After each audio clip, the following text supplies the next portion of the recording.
오늘 또 이런 정말 은혜의 자리에 불러주신 하나님께 진심으로 감사드립니다. 그리고 정말 평일임에도 불구하고 또 통일을 위해서 함께 해주시는, 또 여기 함께 해주시는 정말 장로님, 권사님, 우리 청년들 너무 이제 감사하다는 말씀을 드리고 싶습니다.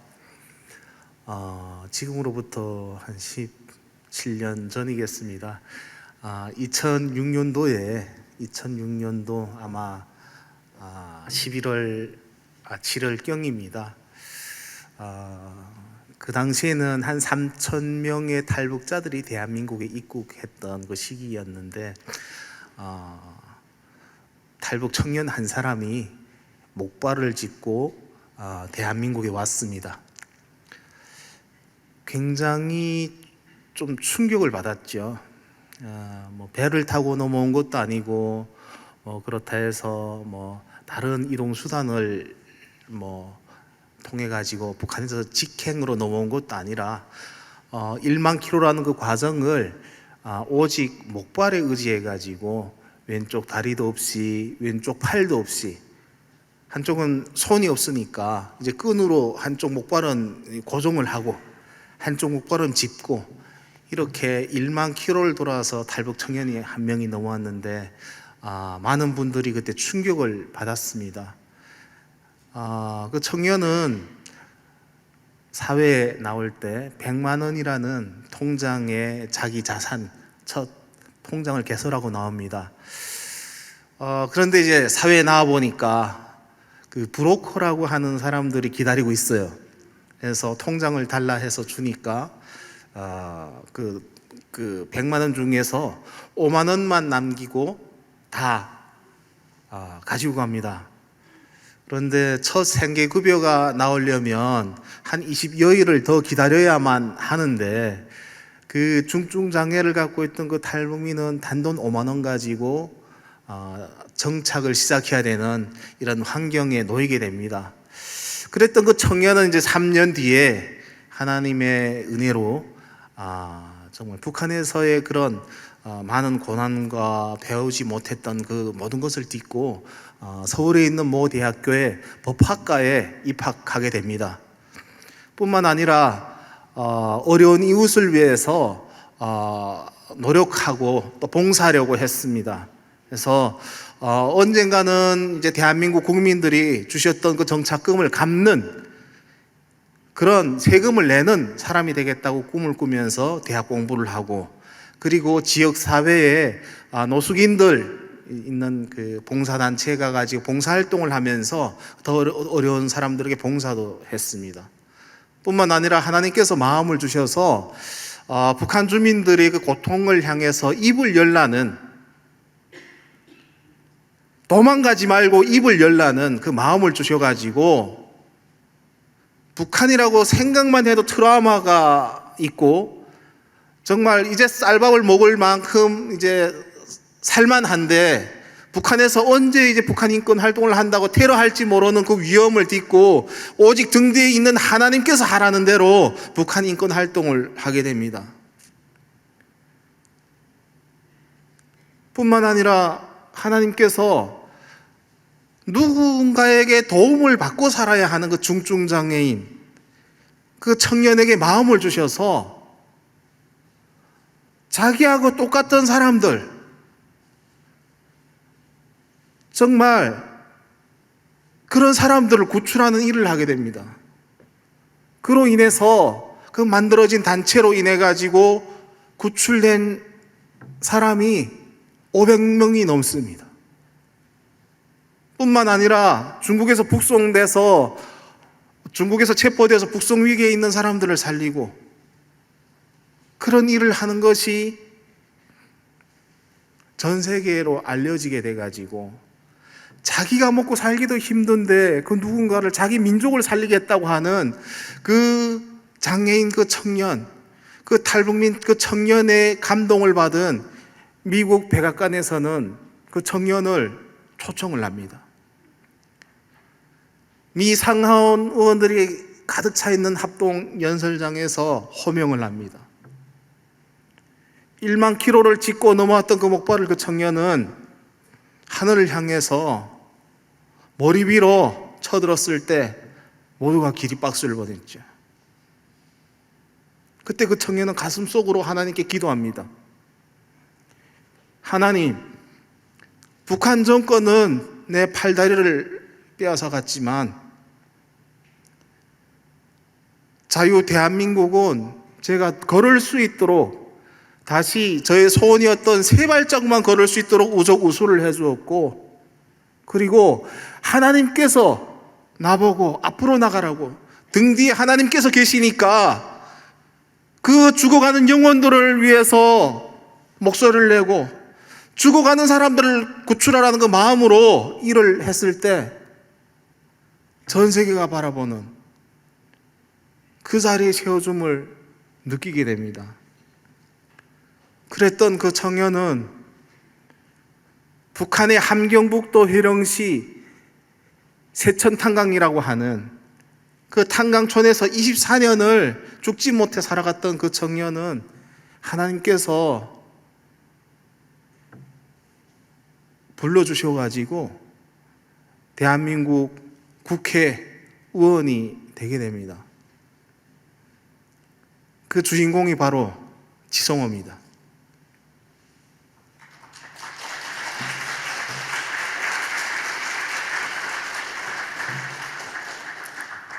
저에게는 왼쪽 팔도 없고 다리가 없습니다. 그런 제가 의정활동 4년을 정말 행복하게 열심히 많은 탈북민들이 친정 아버지처럼 생각하면서 정말 응원하는 의원이 될 수 있었던 것은 저에게는 하나님이 계셨기 때문입니다. 인간인지라 교만해질 수도 있을지 모르겠습니다. 그런데 하나님께서는 저 지성호에게 주셨던 말씀이 빌립보서 2장 1절에서 5절의 말씀을 주십니다.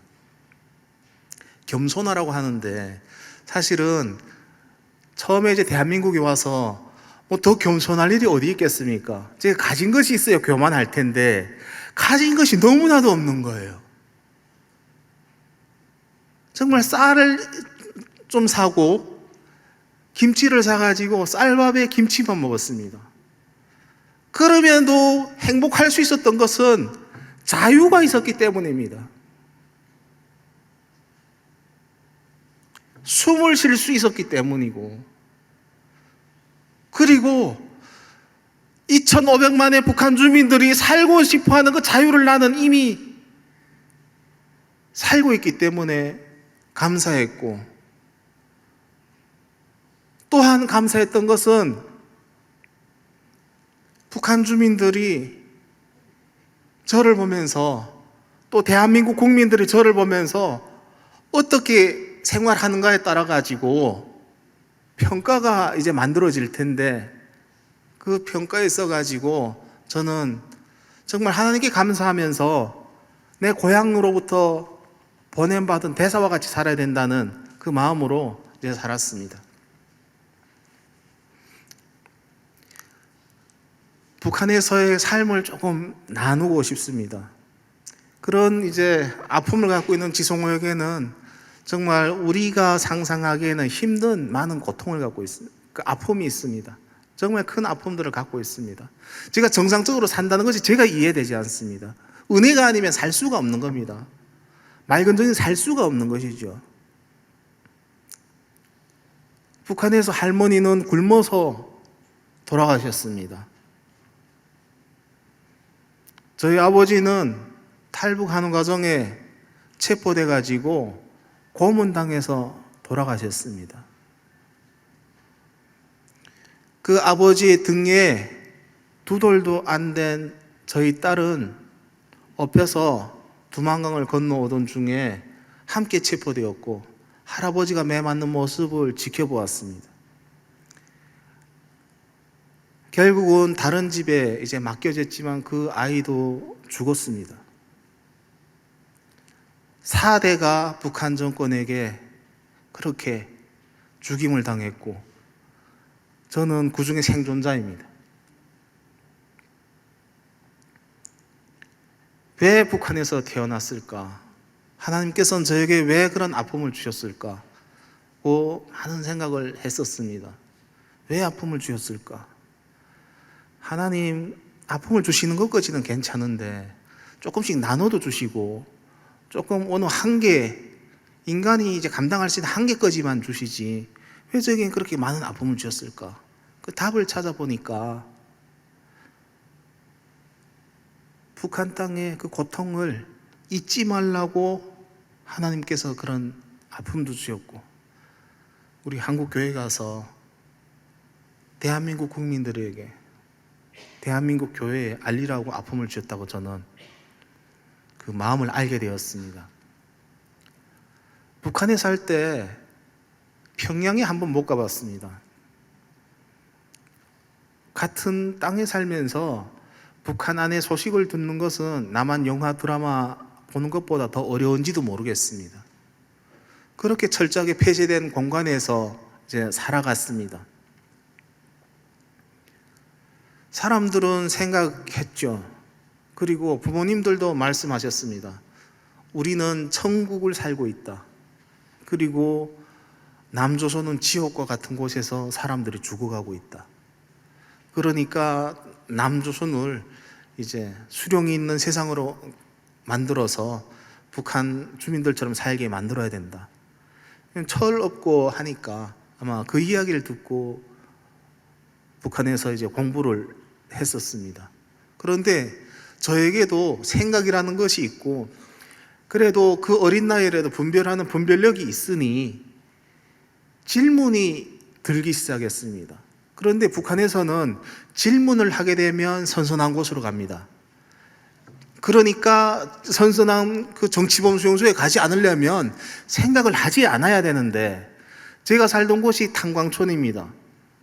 러시아, 중국 이제 국경이 있는 제일 위쪽에 이제 위치하고 있는데, 추울 뿐도 아니라 또 산골짜기에 있다 보니까 수많은 사람들이 살고 있었습니다. 근데 그 탄광촌에서 살아가는 사람들이 배고프기도 하고 또 저희 아버지도 노동도 하고 하는데, 어느 날부터는 이제 식량 배급도 못 받아오고 그러면서도 행복하다고 하는데, 근데 제가 이제 사건 하나가 있었습니다. 학교를 갔다가 집에 돌아오는 과정 중에 저희 아버지 공장이 있는데 일하는 모습을 보고 저는 충격을 받았습니다. 용해공이라고 하는 쇳물을 녹이는 일을 아버지가 하셨는데, 이게 그 쇳물이든 바구니를 들고 다니는 사람들이 제가 보기엔 노예 같았습니다. 북한의 학교에서 이야기하는 그런 남한에 지금 노예처럼 살고 있는 사람처럼 보였습니다. 왜냐하면 그 방화복도 이제 제대로 없었고 신발에 막 불지가 튀고 얼굴이 사람들이 다 이제 그 열에 이제 뒤어서 껍질이 벗겨지고, 그리고 이제 제대로 먹지 못하고 몇십 킬로 되는 그 쇳물을 들고 다니는데 넘어지면 어쩌나 하는 생각이 들었고, 그리고 이제 땀은 비 오듯이 이제 흘러내리는데 그 가운데 있는 것은 바켓츠에 수돗물을 그냥 정수도 안 된 뿌연 수돗물을 그냥 강에서 올려보낸 물을 퍼마시면서 일하는데, 그 모습이 너무 슬퍼가지고 다음날에 학교에 가가지고 글짓기 시간에 이제 제가 작문을 적었는데, 그 북한은 이제 교과서적으로 다 시스템이 이제 되어 있는데 저는 다른 이야기를 쓴 겁니다. 남한 사람들이 헐벗고 굶주리는 것이 아니라 우리 아버지가 피땀을 흘리면서 노예처럼 일하더라고 제가 썼습니다. 그걸 발표를 했는데, 제가 살던 탄광촌에서 바로 이제 30분 걸어가면 22호라고 하는 정치범 수용소가 있는데 그 정치범 수용소에 가게 생긴 겁니다. 말 한마디를 잘못해서. 보고 생각한 대로 저건 쓴 죄밖에 없는데 저희 아버지는 불려가고, 학교 선생님은 얼굴이 창백해져서 지금 보이부에서 나오고 지금 난리가 이제 난 겁니다. 아버지가 이제 저녁 늦게 이제 돌아왔는데 아버지한테 이제 엄청나게 혼났습니다. 혼난 이유는 왜 그런 글을 썼냐는 겁니다. 나는 이제 본대로 이제 썼고, 그런 걸 하면 가족까지 다 정치범 간다고, 너 때문에 집안이 망가게 생겼다고 해서 어렸을 때부터 말을 함부로 하면 안 되는구나, 글을 함부로 쓰면 안 되는구나, 그렇게 아마 살았던 것 같습니다. 어느 날에는 먹을 것이 없으니까 뭐 나무 껍질도 벗겨 먹어보고요. 저 지금도 이제 그 샐러드를 안 먹는 거 아십니까? 이제 2006년도에 왔으면 먹을 법도 하지 않습니까? 제가 이제 조금 거짓말 보태면 그 1.5톤 트럭으로 한 차량은 먹은 것 같습니다. 북한에 살 때. 그래서 파란색 보면 이제 젓가락이 안 갑니다. 진짜 먹을 수 있다는 풀은 다 뜯어 먹어보고요. 사람이 먹지 못하니까 부어가지고 이러는데, 먹지 못하니까, 며칠을 먹지 못하니까 사람이 힘이 없는 겁니다. 가마에 풀을 때 지필 나무 하러 갈 힘도 없고, 물을 길어 올 힘도 없고, 모두가 힘이 없으니까 아버지도 일 못 나가고 다 그냥 들어 누웠는데, 그냥 배가 너무 고프다 못해서 그냥 정신을 잃었습니다. 근데 보니까 잠이 들은 거죠. 며칠을 잤는지는 기억이 안 납니다만, 며칠 자다가 눈을 떠봐도 먹을 거 가면문이 이제 다 녹물이 나와 있고, 뭐 가마 차갑습니다. 또 이제 자다가 또 눈을 뜨면 또 먹을 것이 없고, 그렇게 한 두세 번을 반복했는데 어느 날은 보니까 아버지랑 어머니랑은 다 살쪄 있는 거예요. 그래서 눈을 따라가지고 이게 뭐 먹을 게 생겼나 보다, 좀 뭐 먹어서 부모님은 이제 살이 쪘나 보다 이제 싶었는데, 보니까 이게 먹지 못해서 부종이 온 겁니다. 손으로 누르면 스펀지처럼 쑥쑥 들어가는 거죠. 온 가족이 다 마찬가지입니다. 또 먹을 것이 없구나. 그리고 또 잠을 잤습니다. 그런데 막 우는 소리가 들려서 이제 눈을 떠보니까 어머니가 이제 울고 있는 겁니다. 근데 할머니가 죽었어요. 뼈만 남고 마지막에 몸에 있는 기생하는 이제 벌레들이 막 흩어져 나오고, 정말 이제 뼈만 남고 이제 죽었는데, 계속 저 이야기하는 이야기가 날 쌀밥 한 그릇만 달라는 겁니다. 나 죽기 전에 쌀밥 한 그릇 달라는데, 쌀밥을 이제 해드릴 그 여력이 있었으면 굶기겠습니까? 우리가 굶어 누워 있겠습니까? 결국 그 소원인 쌀밥을 한 그릇 먹어보지 못하고 죽은 겁니다. 사망한 거예요. 지금도 보면 저는 대한민국에 와가지고 이제는 쌀밥도 공기밥을 갈라 먹어야 되는 상황이죠. 건강을 위해서. 그럴 때마다 죄스럽습니다. 할머니가 쌀밥 한 그릇이 이제 소원이었는데, 그걸 이제 손을 들이지 못하고 나는 밥을 갈라 먹고 있으니, 왜 하나님께서 밥 한 그릇 먹는데도 나를 이렇게 슬프게 하시는가 하고. 그런데 지금도 북한이 그렇게 살고 있지 않습니까? 지금도 저희 할머니 같은 사람이 있지 않습니까?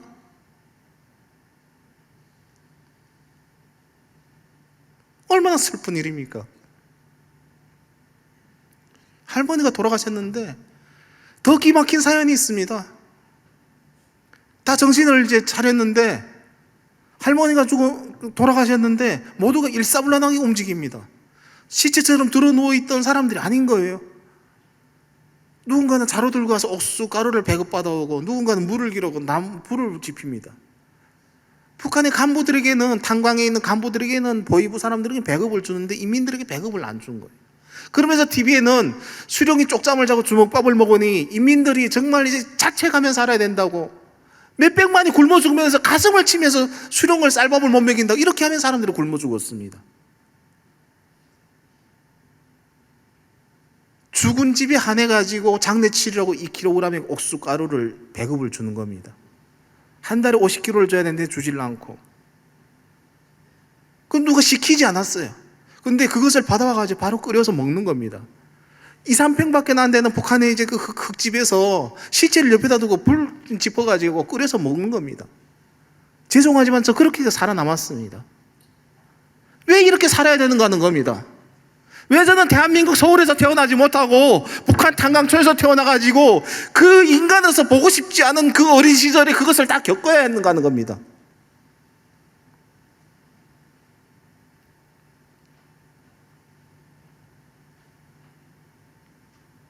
할머니에게 미안합니다.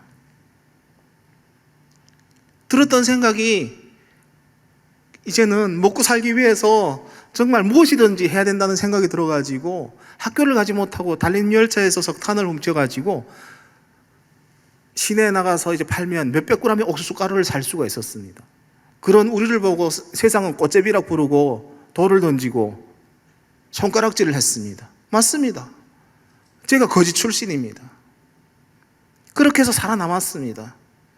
저희 고향에 많은 사람들이 그렇게 해서 살아남았고, 때로는 이겨내지 못하게 굶어 죽었고, 때로는 그걸 이겨내지 못해 중국으로 식량 구걸하러 갔다가 인신매매 당해서 지금도 얼마나 많은 사람들이 중국 땅을 헤매는지 저 모릅니다.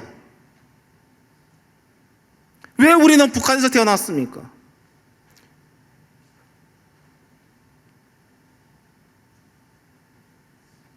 왜 그렇게 고통을 받아야 됩니까? 석탄을 훔치는데 군인들이 지킵니다. 왜냐하면 우리 탄광에는 석탄이 사람들이 먹을 것이 없어 못 캐니까 정치범 수용소에서 화력발전소로 가는데 60톤짜리 그 화물 열차면 30톤도 안 남습니다. 그 가정에 사람들이 다 훔칩니다.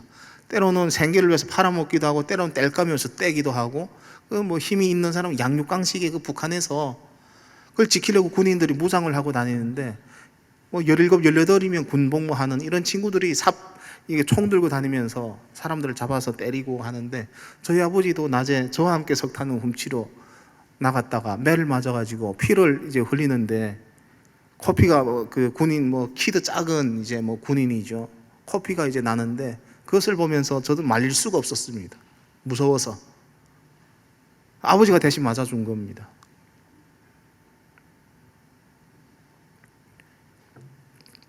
그러면 우리 같으면 그런 생각이 들겠죠. 그럼 북한을 탈출하든가, 아니면 다른 지역에 먹을 걸 구하러 가든가, 뭐 일하러 가지 않고 다른 직업을 찾든가, 그런 자유가 전혀 없습니다, 북한에는. 그러니까 아버지는 기술자고 하니까 계속 이제 끌어나가서 먹지 못한 사람을 샘물 녹이는 일을 시키고, 어머니하고 제가 생계를 책임져야 되는데 그때 제 나이가 13살, 14살밖에 안 됐습니다.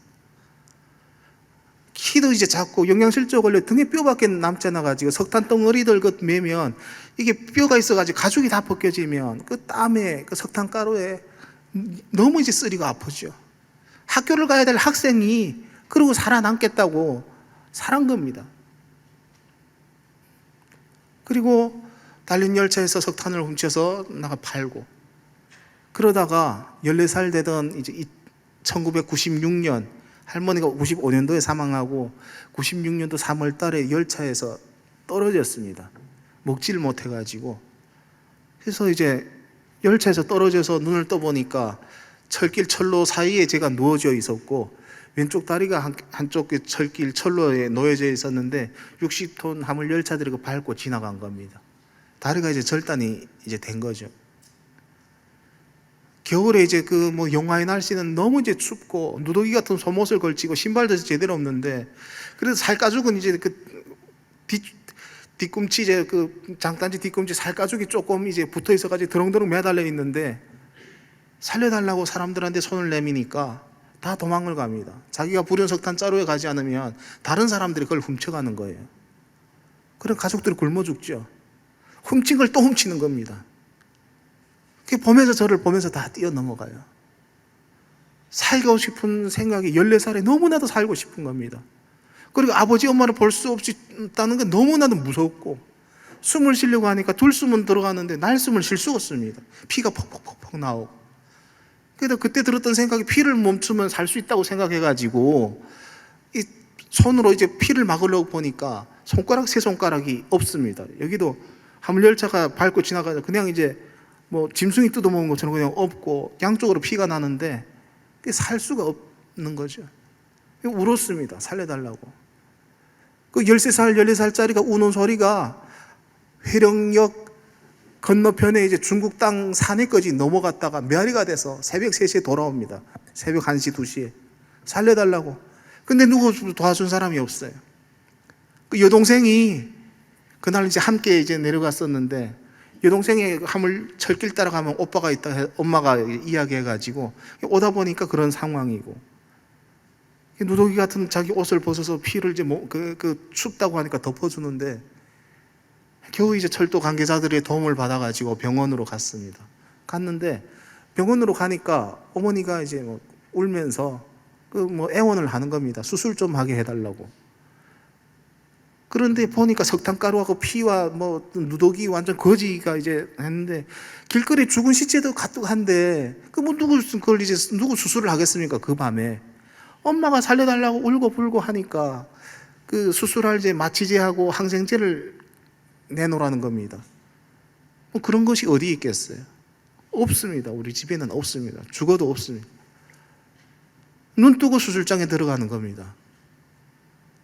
수술장에 들어가는데 입김이 나고, 수술장에 이제 누우니까 이제 고무줄로 이제 그 묶고, 그리고 수술용 메스들이 있는데 그 간호사들이 수술용 메스를 갖다가 가위를 갖다가 주면 의사는 다 가위로 옷을 다 이제 잘라내고, 뭡니까 수술용 메스를 갖다 주면 그걸 살을 베어내는데 눈을 뜨고 살을 베어내고, 그 소리가 이제 들리고, 톱으로 뼈를 썼는데 이게 다 뼈가 연결이 돼가지고 또 드럭드럭 소리가 나는 겁니다. 지금 사람이 이제 마취제도 안 하고 지금 수술을 지금 받고 있는데 이거는 이제 견딜 수가 없는 거죠. 차라리 죽는 게 낫지 이걸 어떻게 견딜 수 있습니까?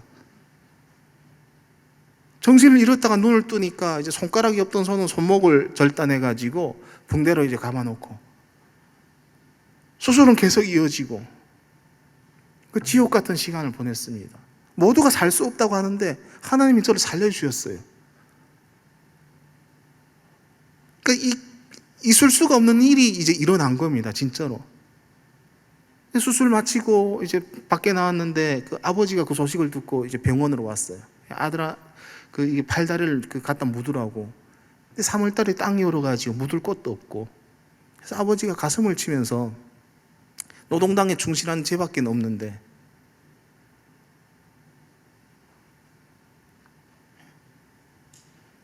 병원으로 이제 뭐 병원에 먹을 것도 없고 하니까 뭐 집으로 이제 보냈는데 다리가 이제 썩어나고 악취가 나고 항생제를 맞아야 되는데 돈이 없으니까 항생제를 맞지 못하는 겁니다. 병원에도 뭐 의약품도 없고 썩어나고 열이 40도가 넘어 올라가는 겁니다. 이 염증 때문에. 아버지 공장 사람들이 와가지고 어차피 저 큰아들은 살 수가 없으니까 그 작은 애들이라도 살려야 되지 않냐, 남동생 여동생 살려야 되지 않냐. 그런데 저희 아버지가 이야기하는 소리가 들립니다.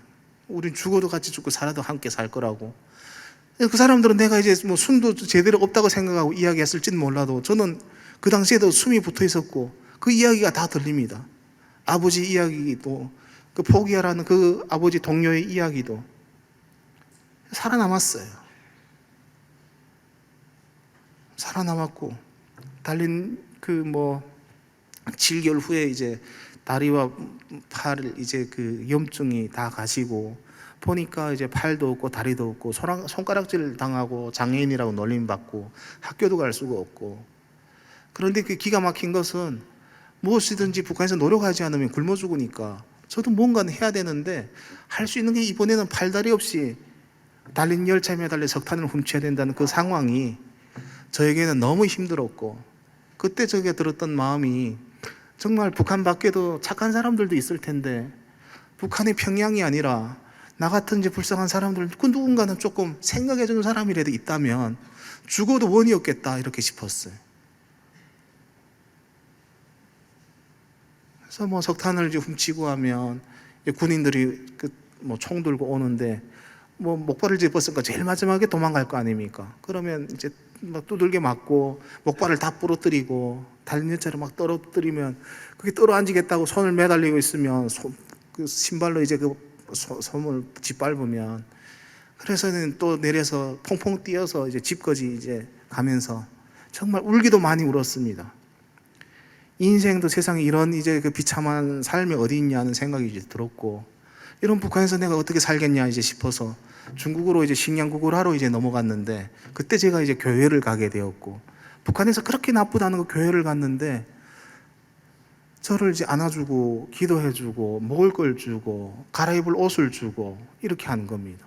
그렇게 나쁘다고 교육을 받았는데 저희 부모도 이제 심지어는 저에게 사랑을 베풀어 주지 못하고 이웃들도 서로가 서로 굶어 죽던 관여치를 않는 그런 삶을 살다가, 그래서 감사한 마음이 들었고 교회 다니면서 예배를 드리고 그러면서 그들은 이제 북한으로 가면 굶어 죽는다고, 너희 다 거짓말에 속고 있다고, 수령은 이제 잘 먹고 이렇게 살이 쪄 있고 너희들만 이제 영양실조 걸린 거고 그 TV나 너네 신문에 나오는 건 다 거짓말이라고 뭐 이야기해 주면서 신학대학교를 가라고. 그런데 제가 이제 부모들에게 지은 죄가 있습니다. 가족들이 저 때문에 제대로 먹지도 못하고 정말 남동생은 키도 저보다 작고 제가 이제 미안한 마음이 커서 할 수 있는 보답은 이제 쌀밥을 배불리 먹이는 게 그게 이제 저희에게는 최고의 효도입니다. 우리처럼 뭐 좋은 가방, 해외여행 이런 게 아니고요. 쌀밥을 이제 배불리. 그래서 이제 몇십 리를 이제 걸어서 목발을 짚고 등에다가 2, 3kg 쌀을 메고 북한으로 두만강을 건너서 정말 이제 군인들의 눈을 피해서 집에까지 도착했지만 또 경찰들에게 체포돼 가지고 신고를 했어요. 옆집에서 그 한 달 정도 없던 그 불구자 애가 나타났는데 잘 먹었는지 얼굴이 하얗게 돼가지고 살이 쪄가지고 등에다 쌀 같은 거 메고 왔다고. 그래서 경찰한테 잡혀가지고 가서 매 맞고 고문당하고 다 뺏기고 구두발로 짓밟으면서 너 같은 병신이 죽지 않고 살아남아서 공화국의 국격을 떨어뜨리고 수령의 권위를 손상시켰다고 짓밟는데 그때 제가 하나님께 기도를 했죠. 하나님 보고 계신가고요. 저는 대단한 걸 바란 것도 아니고 대단한 걸 믿은 것도 아니고 그냥 성경에 있는 것처럼 예수님께서 왜 이 땅에 오셨는지, 왜 이 땅에 오셨는지, 예수님은 사랑을 전하러 오신 것이고 예수님께서 가장 사랑하는 사람들, 불쌍한 사람들은 고아와 가부 같은 자들이라고 했는데 그런 이제 고아 같은 제가 다른 건 모르겠는데 마지막에 인격적으로까지 짓밟히는 병신이라고 짓밟을 때 국가가 먹을 걸 주지 않아 장애인이 됐고 장애인이 된 이후에도 그것을 챙겨주지 않아서 식량구걸로 남의 나라 땅에 이제 구걸하러 다니고 돌아왔는데 그 이야기를 들으면서 이건 나라도 아니다, 국가도 아니다. 그때 저는 결심했어요. 난 죽을지라도 자유를 한번 좀 숨이라는 건 좀 쉬어보자. 대한민국 청년들은 태어날 때부터 누린다는 그 자유를 한번 좀 숨쉬어보고 한 세 모금이라도 이제 자유를 숨쉬어보고 하루라도 자유의 삶에서 한번 살아보고 인간으로 태어나서 죽어도 죽자는 생각이 들었어요. 6년 동안 기도를 했습니다. 매일같이 기도했습니다. 하나님, 탈출하기 어렵지만 저에게 이제 몇만 킬로가 될지 몇십만 킬로가 될지 한 번도 세상 밖으로 나가보지도 못했지만 그 용기를 달라고 기도를 했고 길을 열어달라고 기도했고 저도 좀 이제 인간답게 한번 좀 살아보게 하나님 해달라고 기도를 했습니다. 6년 만에 탈출할 수 있는 기회가 있었는데 앞에서 말씀드렸던 것처럼 모든 사람들을 데리고 탈출할 수가 없어가지고 상황이 그렇게 안 돼가지고 아버지는 이제 3개월 뒤에 모시러 오겠다고 약속을 하고 두만강을 이제 건넜는데 물에 빠져 죽을 뻔하고 또 남동생하고 함께 건너다가 이제 남동생도 이제 죽을 뻔하고 그러면서 중국 땅에까지 넘어왔는데 와보니까 저는 뭐 비행기 타고 대한민국에 오는 줄 알았더니 중국에서 제가 고위층이 아니니까 그러니까 이제 저기 동남아로 돌아가면 된다고 대사관에서 이야기를 해주는데 그걸 제가 어떻게 갑니까? 그러니까 죽지 않으면 사는 것이고 살려면 죽는 거고 등에다 개나리 보찜을 메고 목발을 한쪽 끈을 묶고 중국 대륙을 횡단하고 공간을 피해서 숨어 있고 또 이동하고 걷고 오토바이를 얻어 타고 택시를 얻어 타고 또 걷고 또 라오스 정거를 걷고 또 오다가 이제 넘어져 가지고 굴러서 이제 죽을 뻔하고 짐승밥이 되게 생겨가지고 하나님께 기도를 했죠. 나 이렇게 죽고 싶지 않다고요. 하나님, 차라리 북한에서 죽지 내 죽을 수많은 위기에 물에 빠져도 죽을 뻔하고 팔다리도 잘리고 굶어서도 죽는 왜 이게 남의 나라에서 정글에서 짐승밥이 돼가지고 우리 부모님도 날 모르고 이렇게 내 왜 죽냐고. 하나님, 난 너무 억울해서 못 죽겠다고. 하나님, 저를 살려주시면 내가 대한민국 가가지고 통일을 위해 가지고 일하겠다고 저 기도했어요. 저와 같은 불구자들이 다시는 장애인들이 넘어오지 않아도 되는 그 통일을 위해서 일하겠다고 하나님께 기도했습니다. 정글에서 다른 탈북자들이 저를 다 버리고 갔다가 혼자 이제 그렇게 기도했는데 하나님이 이제 살려주셨고 그 정글을 넘어서 라오스에서 미얀마로 태국까지 해서 6,000km를 돌아서 이제 도착을 했고 대사관에서 다른 사람보다 일찍 이제 보내준 거예요. 대한민국에 목발 짚고 넘어온 겁니다. 휠체어를 이제 갖고 나왔었고 나와 보니까 먹다 남은 잔반이 이제 바뀌지 이렇게 쌓여 있는데, 그 할머니 생각이 나고 아버지 생각이 나고, 그래서 사탕 과자를 이렇게 간식이라고 이 박스로 주는데 자식 생각이 나서 먹으러 넘어갈 수가 없는 거예요. 이 대한민국이라는 땅에서는 그 음식물 쓰레기를 처리하는 비용만 해도 그 수십조 원이 든다고 하는데, 북한에서는 거지아이들이 썩은 음식도 못 먹지 못해가지고 굶어 죽고 있는 한반도 상황의 두 나라를, 두 체제를 보면서 너무나도 슬펐습니다. 저는 대한민국 국회에 와서 그 이유를 알게 되었습니다. 국회가 욕먹는 곳이긴 하지만 대한민국은 시작부터 기도로 섰기 때문입니다. 기도로 시작한 대한민국은 축복을 받았고, 하나님의 자리에 김일성 정권이 들어간 북한은 인민들이 그렇게 궁핍하게 사는 것입니다.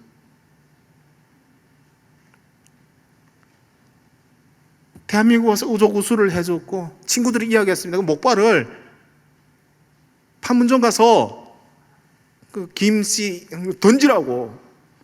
당신들은 나를 장애인으로 만들었지만 나 세상을 다시 걷는다고. 제 소원이었습니다. 세상을 다시 한번 걸어보는 일, 자유를 숨쉬는 일. 그리고 하나 더 있었죠. 닭 한 마리를 사가지고 혼자서 문을 안으로 걸고 배 터지게 삶아먹는. 미국에 가서 강연을 했는데, 미국 가면 친구들이 많습니다. 저 영어는 못하지만 이제 친구들이 많아요. 갈 때마다 후라이드 치킨을 계속 사주는 겁니다. 미국에 맛있는 거 많잖아요. 그래서 내가 솔직하게 고백했습니다. 나는 그때는 그랬지만 지금은 다르다. 와 보니까 맛있는 음식이 이렇게 많은 줄 내가 몰랐고, 이제 지금은 음식을 다양하게 저에게 줍니다. 근데 지금도 그 채소는 손이 한가합니다. 그래서 이제 대한민국에 와가지고 살면서 참으로 감사하다는 이제 생각을 갖게 되었고, 참 이제 수많은 일들이 있었습니다만, 정말 이제 미국 대통령도 이제 만나고, 그리고 한 가지만 더 말씀드리면, 한 사람을 들어서 하나님께서 어떻게 일하시는지를 저는 많이 보았습니다. 제가 이제 와서 북한 인권 활동을 하면서 탈북 여성들을 구출했는데 그 사연이 너무 슬펐습니다. 저희 어머니가 집을 나갔어요. 북한에 있을 때. 왜냐하면 중국 넘어가서 1년 돈 벌어가지고 그 돈 가지고 와가지고 남동생이 신발이 없었습니다. 겨울에. 신발도 이제 사오고 우수할 수 있는 돈을 만들어 오겠다 했는데 어머니가 오지 않았어요. 엄마가 너무 미웠습니다. 1년을 약속하고 왔는데 1년 1시간, 2시간, 하루, 이틀, 2년대도 돌아오지 않아서 여동생이 엄마 찾으러 갔는데 여동생도 돌아오지 않았어요. 남자 셋이서 이제 살아야 되는데 너무 힘들어서 이제 제가 사랑하는 사람 만나가지고 이제 살았던 것이고요. 그래서 이제 너무 이제 미웠습니다. 그런데 북한 인권 활동을 하면서 청년들이 이제 마음 모아가지고 탈북자 1명, 2명 구출하다 보니까 중국에 살고 있는 탈북 여성들이 어느 만큼 많은지, 어떤 이제 역사가 어떻게 이제 전개되었는지, 지금 어떻게 살고 있는지 이걸 다 알게 되었는데 너무 슬펐습니다. 21세기에 가장 가까운 우리 이웃인 북한 안에 있는 사람은 못 데려와도 주변에 있는 중국에 있는 사람들에도 우리가 데려올 수 있지 않습니까? 그 일을 했어요. 언젠가는 통일이 됐을 때 우리가 북한에 복음을 들고 갔을 때 북한 주민들이 우리에게 물을 겁니다. 우리가 죽어갈 때 당신들은 뭐였냐고. 먼저 넘어간 탈북자들도 있었고 이미 통일의 공간을 살아봤을 텐데 죽어가는 우리들을 위해서 행함을 뭐 했냐고 한국 교회에게 물을 겁니다. 그거는 저에게도 물을 겁니다. 넌 넘어가 쌀밥을 먹고 새 옷 입고 양복 입고 이렇게 살면 너는 행복했냐? 부끄럽지 않으려고 청년들은 모여가지고 북한 인권 목소리를 내는 것을 했고, 그리고 탈북자들을 구출했습니다. 가장 가까이 있는 우리 이웃부터 구출해오고 1명, 2명을 구출하기 시작한 것이 500여 명을 구출하게 되었고, 또 북한으로 북송되게 된 사람들이 가족들이 저에게 막 살려달라고 막 와서 울고불고 합니다. 왜냐하면 제가 미국 대통령하고도 친하고 미국 정부 관계자들하고 친하니까. 그래서 뒤로 가서 서로 이제 그걸 해서 그 미국의 트럼프 정권에서 백악관에 이제 NSC 보좌관 다 저 친구입니다. 이 친구들이 저에게 제가 이제 그 도움 요청을 했죠. 너무 미안한데 좀 살려달라. 우리 민족이고 나 이제 잠을 잘 수가 없다. 그러니까 그 친구들이 저에게 뭐라고 했냐면요, 우리는 반드시 도울 거다. 너는 위대한 일을 하고 있다. 사람을 살리는 일보다 더 위대한 일은 없고, 그런 너를 우리는 존경했고 응원했고, 우리는 도울 건데 미중 무역 협상의 아젠다로 하나 넣을 거다. 탈북자 200명 북한으로 북송되지 않고 풀어주는 문제 있어가지고, 그래서 영문으로 이름들도 보내고 했는데, 돌아와서 9월 달이었는데 그 이후에 크리스마스 이브 날에 그 탈북자들을 풀어줬어요. 그 사람들이 왜 우리를 풀어주냐고, 그냥 나가라고. 날짜까지 크리스마스 이브를 맞춰가지고 저의 약속을 이제 지켜줬었습니다. 어디 가서 자랑을 하진 않습니다만 200명이 이제 숫자고 500명이 숫자가 아닙니다. 저에게는 한 사람 한 사람이 한 영혼이고, 장례로 인해 가지고 정말 가족들을 잃어가면서 그 죽기까지 바닥에 있었던 지성호를 사랑해 주셨던 하나님이신데, 하나님께는 그 한 사람 한 사람이 숫자가 아니라고 저는 생각합니다. 그래서 감사하고, 이런 말 있지 않습니까? 이제 뒤돌아봤을 때 부끄럽지 않은 삶을 살았다고 감히 생각을 합니다. 제일 재산이 적은 국회의원이라 해가지고 창피하지 않습니다. 저는 하늘에 많이 쌓아놨습니다. 앞으로도 계속 그렇게 하려고 생각하고 있습니다. 통일선교 멀리 있지 않다고 생각합니다. 통일 먼 곳이 있지 않습니다. 이 자체가 통일이라고 저는 생각합니다.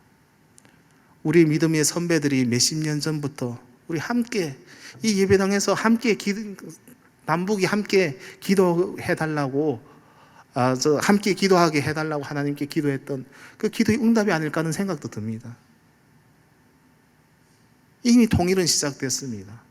3만 명이면 북한의 한 개 군에 해당하는 면적의 사람들이 이미 넘어왔고, 중국에 이제 20만여 명의 탈북 여성들이 살고 있고, 러시아, 중국에 이제 수많은 북한 노동자들이 나와 있고, 이미 우리는 받을 준비를 어떻게 하고 있냐를 이제 이야기해야 되는 것이지, 통일은 저는 이미 시작됐다고 저는 생각합니다.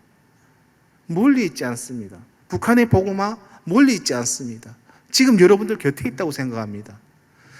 그 함께하는 그 탈북민 한 사람을 잘 챙겨서 가족이 되어주셔서, 그 친구가 북한하고 가족들하고 전화 통화할 때 우리 장로님, 우리 권사님, 우리 담임 목사님께서 내가 대학교 갈 때 꽃다발을 들고 오셨고, 내가 대학교를 졸업할 때 짜장면을 사주셨고, 내가 결혼할 때 부모님이 되어서 뒤에 앉아 계셨고, 내가 이렇게 이제 대한민국 땅에서 살고 있다고 그렇게 이야기한다면 그게 복음이 지금 전파되는 통로인 것입니다.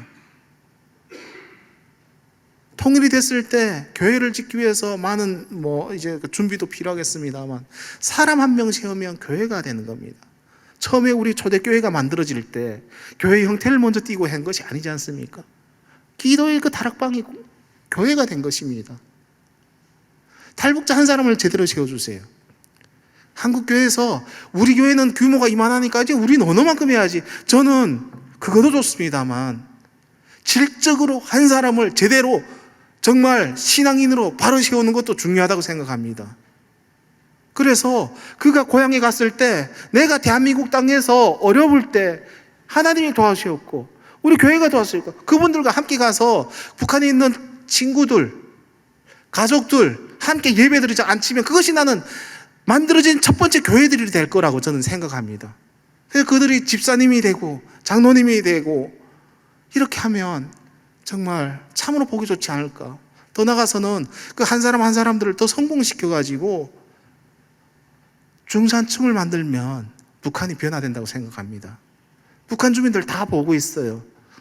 대한민국이 어떻게 잘 사는지도 다 알고 있고, 탈북민들이 어떻게 살고 있는지 다 알고 있습니다.